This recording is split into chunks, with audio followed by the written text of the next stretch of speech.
Hey guys, in this video I am going to show you that how to fix character retrieval and the readiness error in the star citizen. So I will show you the 4 methods to solve this error. I hope one of them will work for you.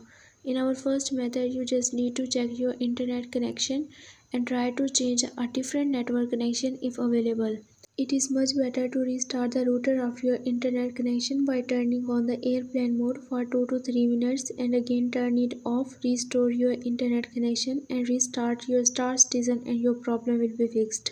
Now moving to our second method, you just need to restart your system one time and maybe your problem will be fixed. And our third method is simply to uninstall your star citizen and again install it.